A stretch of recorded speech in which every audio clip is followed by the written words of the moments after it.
नमस्कार, स्वागत है आपका भीम न्यूज इंडिया में। आप देख रहे हैं भीम न्यूज इंडिया। मैं हूं आपका दोस्त विनय कुमार सिंघल।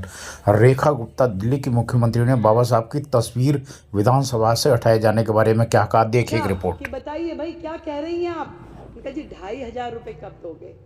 मैं कहा बड़ी अच्छी बात है, आपको बड़ी चिंता है कि 2,500 रुपये कब मिलेंगे। मैं कहा आतिशी जी, आप जिस 2,500 की बात कर रही हैं, आप चिंता ना करें, ये जिम्मेवारी हमारी है। जनता को जो प्रण किया है, जनता के लिए जो वादे किए हैं, वो काम हम करेंगे। पर इस बात पे जरूर मुझे हंसी आती है कि 10 साल का कार्यकाल, 3 बार की सरकार बनने के बाद सैकड़ों वादे किए, एक भी पूरा नहीं किया। और उसके बाद उनकी इतनी हिम्मत हो जाती है कि हमसे आके पूछते हैं कि ये कब होगा। तो पंजाब में नहीं दिया, दिल्ली में जो जो कहा नहीं दिया, वो काम कुछ किया नहीं, और हमसे आके पूछते हैं कि बताइए कब देंगे। तो मैंने भी मन में किसी शेर की कही, किसी शायर की कही हुई 2 लाइनें मुझे ध्यान आई कि बागवान ने भी न जाने कैसे कैसे शौक पाल रखे हैं। 10 साल का राज किया भाई, एक बार जीते तो 67 सीटें आ गई, दूसरी बार फिर 62 आ गई, फिर तीसरी बार फिर मौका मिल गया। तो दिल्ली की जनता के शौक निराले थे, क्या उम्मीदें थी उनको उनसे कि बागवान ने भी न जाने कैसे कैसे शौक पाल रखे हैं, फूलों के गमलों में कांटे संभाल रखे हैं। और इस सियासत में तो चित भी इनकी, पट भी इनकी, हमने क्या बेवजह सिक्के उछाल रखे हैं। मतलब जब ये सरकार में थे तो भी यही धरने पे बैठते थे, और आज जब ये विपक्ष में हैं तो हमसे सवाल पूछते हैं कि कब करेंगे। भैया, ये सरकार में थे तब भी जल मंत्री होने के बावजूद आतिशी जी धरने पे बैठ जाती थी काम करने की बजाय। माननीय मुख्यमंत्री जी जो उस समय होते थे, वो तो 26 जनवरी वाले दिन जाके धरने पे बैठ गए। तो इन तो धरना पार्टी है। इन्होंने अपने कार्यकाल में केवल प्रेस कॉन्फ्रेंस, केवल बाइट देना, केवल इंस्टाग्राम ट्विटर पे पोस्टेड डालना और मनगढ़ंत कहानियां बनाना, इसके अलावा किया क्या है? इनके विचार, इनकी सोच जिस कदर स्पीड में चलती है, उसको तो कोई फॉलो नहीं कर सकता भाई। वो तो यमुना जी में जहर डाल देंगे, इस जन्म में तो जिता नहीं सकते, हरा नहीं सकते, ऐसी ऐसी बात करने वाले, घमंड से भरे हुए, अहंकार से भरे हुए। घमंड और अहंकार तो रावण का भी नहीं चला, तो ये क्या चीज थे? जनता ने एक बार में दिखा दिया कि जनता जब चाहती है तो सर पे भी बिठाती है, और जनता के दिल में से उतर जाओ तो वो सड़क पे भी ला देती है। तो धरने की पार्टी फिर से धरने पे जा बैठी। मैं तो कहती हूँ ये जनता का काम है, जनता ने जो किया है वो उनको समझना पड़ेगा। चैलेंजेस बहुत हैं, बहुत सारी कठिनाइयां हैं, और मैं तो इतना समझ पाई कि जो आतिशी जी बार बार कह रही थी कि कब देंगे कब देंगे, क्योंकि उन्हें पता है कि वो जो सिस्टम छोड़ के गई हैं, जो खजाने खाली करके गई है, वो भी ये सोचती है देंगे कैसे, जरा पूछे तो सही कब देंगे। परंतु मैं पूरे विपक्ष को ये बताना चाहती हूँ कि आज आप जिस भी परिस्थिति में दिल्ली को छोड़ के गए हैं, दिल्ली के लिए जो काम हमें करने हैं, दिल्ली को, नरेंद्र मोदी जी का जो स्वप्न है, जो विजन है दिल्ली के लिए, विकसित दिल्ली का, उसको पूरा करने के लिए हमें जो भी करना पड़ेगा, इस दिल्ली के लिए हम करेंगे। दृढ़ता के साथ, संकल्प के साथ, मेहनत के साथ, ईमानदारी के साथ हर एक काम को किया जाएगा। आप लोगों के जैसे नहीं, क्योंकि आपको वादे तो करने आते हैं, निभाने नहीं आते।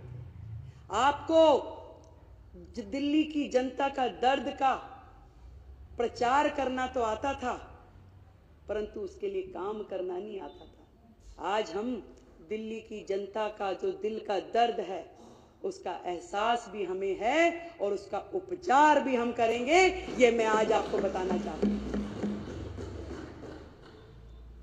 जो चीजें, जो काम मैंने देखा अपने पूरे कार्यकाल में, पिछली सरकार ने अपनी बुद्धि का इस्तेमाल केवल जनता को बेवकूफ बनाने के लिए किया। बेवकूफ बनाती रही, कहती रही, वर्गलाती रही, और जब जब काम नहीं हुआ तो गलियाती रही। कभी राज्यपाल जी का नाम लेके, कभी प्रधानमंत्री जी का नाम लेके, तो जनता ने सोचा कि भाई जब करना उन्होंने ही है तो उन्हीं के हाथों में सत्ता सौंप देते हैं। तो इस बार पूर्ण बहुमत की जो सरकार जनता ने बनाई है, दिल की गहराई से मैं दिल्ली की जनता का बहुत बहुत धन्यवाद करती हूँ। और कहना चाहूंगी जितने काम दिल्ली में करने वाले हैं, देखिए केजरीवाल साहब ने अपना बंगला, अपना शीश महल तो बना लिया, पर ये नहीं सोचा कि लाखों लोग जो झुग्गियों में रहते हैं, जो सड़कों में रहते हैं, जिनके सर पे छत नहीं है, उनके लिए क्या करना है। उनके लिए उनको छत मिले, उन्हें घर मिले, उसके लिए उन्होंने कोई काम नहीं किया। वो केजरीवाल साहब जो अपने घर का टॉयलेट बनाने के लिए करोड़ों रुपए खर्च देते हैं, दिल्ली के झुग्गीवासी किन शौचालयों का उपयोग कर रहे हैं। आज दिल्ली देश की राजधानी है, फिर भी दिल्ली में सबसे ज्यादा ओपन डेफिकेशन है। ये शर्मनाक हरकत, ये शर्मनाक काम का जिम्मेदार वो सरकार है जिसका राज पिछले इतने साल रहा। एक भी काम वो बताए कि उन्होंने अपने कार्यकाल में शुरू किया और उसे खत्म किया। बची कुची रोटियां, बचे कुछ टुकड़े जो शीला दीक्षित जी के समय के थे, उन्होंने केवल उसी का प्रचार प्रसार किया कि हमने ये कर दिया, हमने वो कर दिया।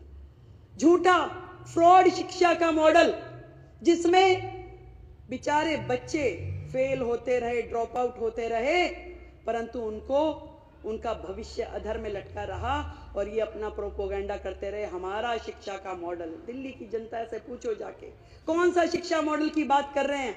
अभी आशीष भाई ने बताया कि कितने ज्यादा ये लोग केवल अपना सर्वस्व, मैं। केजरीवाल जी ने दिल्ली की जनता के बने हुए उन मकानों में उनको जाने नहीं दिया, उन झुग्गी वासियों को, क्योंकि वो मुख्यमंत्री आवास योजना के नाम से घोषित नहीं हुए। पैसा सरकार देगी, केंद्र की सरकार, नाम तुम्हारा देंगे भाई। ऐसा कहां होता है? तुम लगाते, तुम करते, तुम उसमें अपना नाम लिखते। तुमने तो छोटी छोटी चीजों पे, यानी कि सदन में व्हाइट वॉश हुई, उसका भी पत्थर माननीय मुख्यमंत्री जी ने यहां लगा करके छोड़ा हुआ है। तुम तो नाम के इतने भूखे हो। तुमने दिल्ली की जनता को आयुष्मान योजना से महरूम रखा क्योंकि तुम्हारा नाम उसमें नहीं था, उसमें प्रधानमंत्री आयुष्मान योजना था, इसलिए दिल्ली की जनता को तुमने वो मिलने नहीं दिया। पूरे देश की जनता को आयुष्मान का लाभ मिला, पर दिल्ली की जनता उससे महरूम रही, सिर्फ और सिर्फ तुम्हारे अहम के कारण। दिल्ली की जनता बाट जो रही है कि कैसे दिल्ली आगे बढ़ेगी, दिल्ली में वो काम होंगे। मैंने बहुत सारे अधिकारियों से मेरी बात हुई, मतलब वो सरकार जो अपने ही अधिकारों को मारती पीटती थी, गाली गलौज करती थी, कैसे काम होते उस सरकार में? अपने ही चीफ सेक्रेटरी को घर में बंद करके पीटना, ये तो माननीय मुख्यमंत्री जी ही कर सकते थे। ऐसे लोग जो इस राज्य से कर वसूल करके दूसरे राज्यों में चुनाव में जाके खर्च करते थे, केवल एजेंडा था कलेक्शन हो जाए और उसके बाद खर्च कहाँ करना है वो कोई नहीं जानता था। मुझे जब मैंने ये CAG का रिपोर्ट प्रस्तुत किया तो रिपोर्टर्स ने पूछा कि 14 की 14 रिपोर्टें एक बार में क्यों नहीं प्रस्तुत करती हैं मुख्यमंत्री जी। मैंने कहा भाई एक इतनी भारी है, एक बार में करूंगी तो हमारे विधायकगण अपने घर रिपोर्ट लेके भी नहीं जा पाएंगे। इतनी भारी रिपोर्टें, एक रिपोर्ट जिसका वजन पता नहीं, हो सकता है ये 3-4 किलो तो लग ही रहा है मुझे।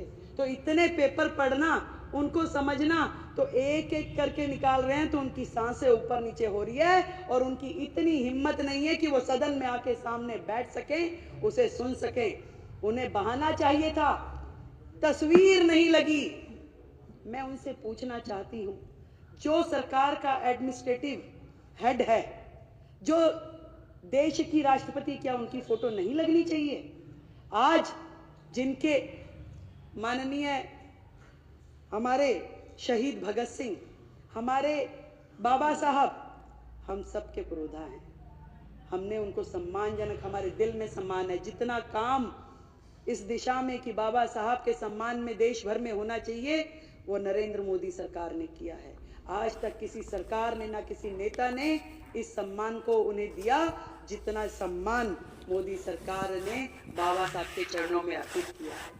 वो लोग बातें करते हैं, फोटो नहीं लगाई, केवल मात्र बहाना कि मुझे तो लड़के जाना है, किस तरीके से मुझे यहाँ से बाहर निकले, क्योंकि वो सुन नहीं सकते थे जो बातें इस रिपोर्ट में लिखी हुई है, जो बातें एक एक विधायक यहाँ बोलेगा, उनकी हिम्मत नहीं थी वो सुनने की, इसलिए वो दौड़ गए कि भाग जाओ भैया, जो मर्जी बोले यहाँ पे, हम तो बचे।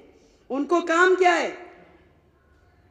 उनका काम है इस सदन में बैठे अपने चिंगू मिंगू के माध्यम से वीडियोस बना, उस वीडियो को प्रचारित करे, प्रसारित करे। एक वीडियो रिलीज हुआ प्रवेश जी, एक बुक्के था, अब बुक्के दे रहे थे, वो कह रहे जी एक बुक्के से मुख्यमंत्री जी ने कईयों को निपटा दिया। भाई मैं तो बनियों की लड़की हूं, मैं तो फजूल खर्ची कर नहीं सकती।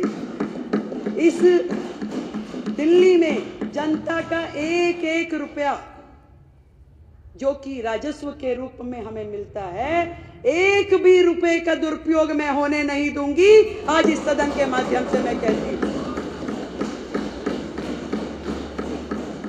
भाई एक बुक्के इस्तेमाल कर लिया तो क्या गलती कर दी भाई? तो पैसा बचाया है, खराब तो नहीं किया।